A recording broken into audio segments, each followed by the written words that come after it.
Okay, so now that we are familiar with the concept of expected return and expected rate of return, let's just apply it to thinking about our usual capital budgeting problem, which is to select projects and to come up with criteria about selecting projects. So what is new is that we want to incorporate in uncertainty about payoffs and think about how that affects calculation of present value. So what we are interested in is that we want to compute present values, but with imperfect knowledge about what exactly is the future likely to be, right? And conceptually, there are several things we would need to factor in, right? We would need to understand what are the key scenarios that affect the value of the project under consideration, what are the probabilities of these different scenarios playing out, and how do the different scenarios affect the value of the project. So these are all pretty complicated things in reality. But if we have some idea about some of these things, the question is how do you proceed to come up with the present value calculation, right?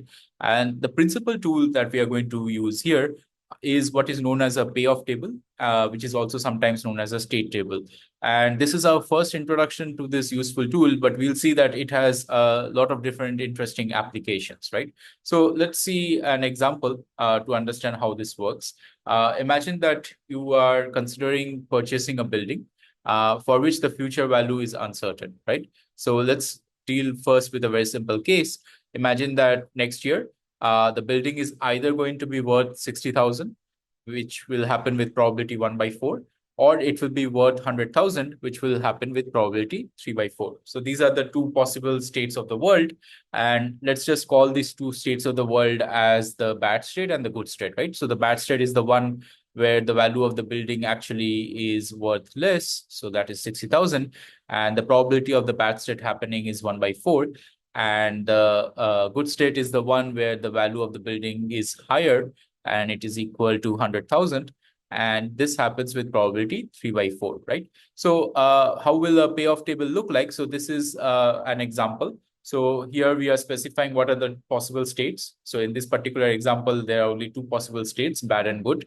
We are stating what's the probability of the different states. So 1/4 is the probability of the bad state and 3/4 is the probability of the good state. And we are also stating the value of the house. And just to kind of like simplify the notation, we are stating the value in 1,000 units. So therefore, in the bad state, we are stating that the value is going to be equal to 60. So that means 60,000. And in the good state, we are stating that it's going to be equal to 100,000, right? So this is the payoff table, which, as you can see, concisely summarizes all the things that we cared about here, right? Remember, we said that we want to think of the different scenarios which affect the value of the project. So the project here is the building, right? Value of the building. So the two variables or scenarios are the bad and the good. We wanted the probabilities of the different scenarios. So this is the 1/4 and the 3/4 that you see. And we also wanted how the different scenarios affect the value of the project. So here the different scenarios being bad state and good state, how does that value affect the value of the housing? So you can see that all this information is present in this table, and hence that's the utility of this table, right? Okay, so let's now think about what are the things that we can think about. So the first thing to note is that we can use our kind of like whatever we learned about this expected value to come up with what's the expected value of the building at time one, right? So this is 1/4 into 60,000 plus 3/4 into 100,000. So if you do the calculation, so 1/4 into 60,000 is 15,000 and 3/4 into 100,000 is 75,000. So the value is expected value at time one is 90,000, right? However, this is not the same thing as the present value because we also need to discount it with the appropriate discount factor. So let's assume that the appropriate expected rate of return for a project with this type of riskiness that we are considering and with 1 year maturity is 20%, right? So how is this rate kind of like determined? So here we are going to take that as given. But in reality, again, this is determined by demand and supply in the financial markets. So you would want to kind of like look around and see that for the type of project that you have, what is the rate that is demanded in the market, right? And for here, our purposes, this is again assumed to be as something that you are able to actually figure out, right? So now the question is that suppose that you have figured out that the appropriate expected rate of return for such a similar project is 20%. How do we calculate the present value, right?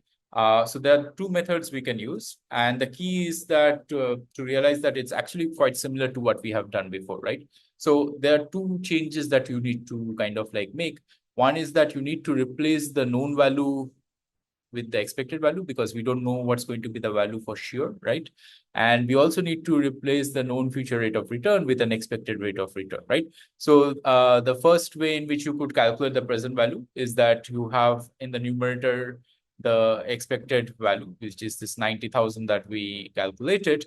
And then you need to discount it with the appropriate cost of capital, which here is what was 20%. So therefore, the present value is 90,000 divided by 1 plus 20% or 75,000, right? Again, here we are skipping the thousands, but basically this is 90,000. And so therefore, the present value is 75,000. What's the other way in which you can do it?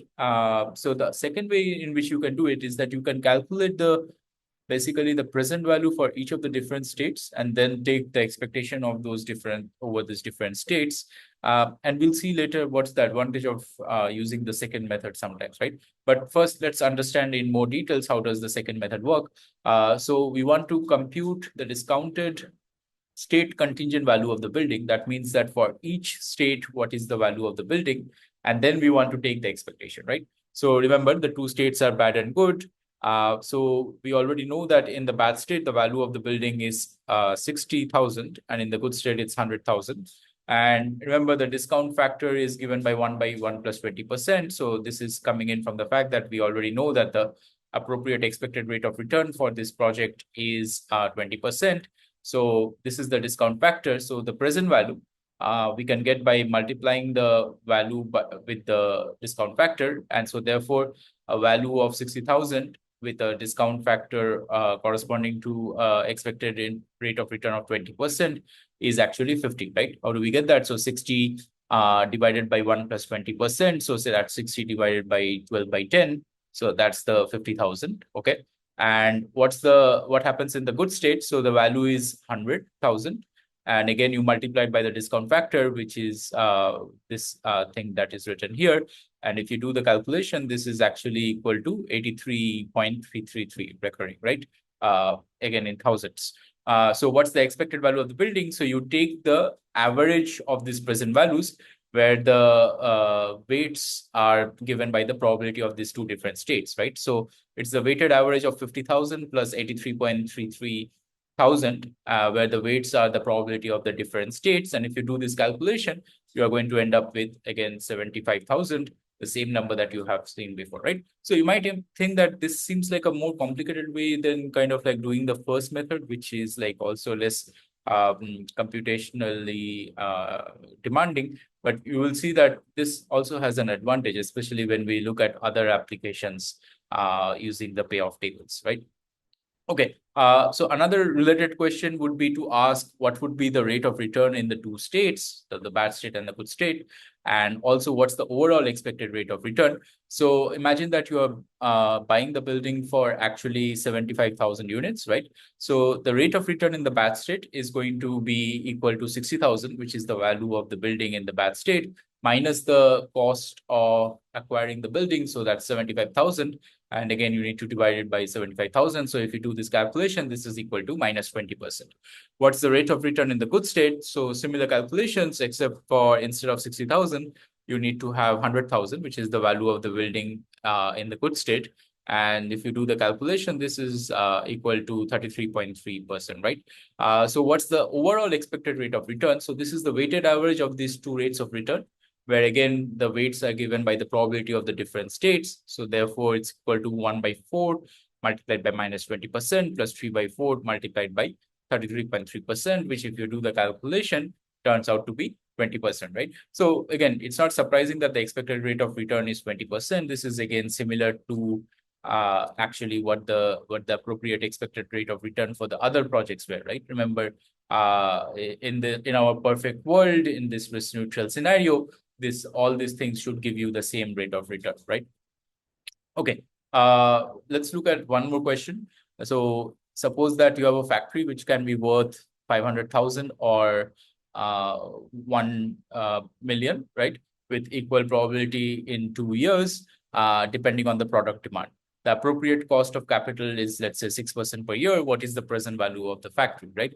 So we can use the first method that we have done, or you can also, as an exercise, do the second method. But let's just do the first method here. So first, we need to calculate what's the expected value of the factory in 2 years' time. So this is half of 500,000 plus half of 1 million. And that basically is equal to 750,000. And this is the expected value in 2 years. And what you need to do is to discount it with this cost of capital that is given to you. So therefore, the present value of the factory is going to be 750,000 divided by 1.06 to the power 2, right? Why is it to the power 2? This is because this is the value 2 years forward, right? So you can then do the calculation, and this is how you calculate what's the present value of the factory today.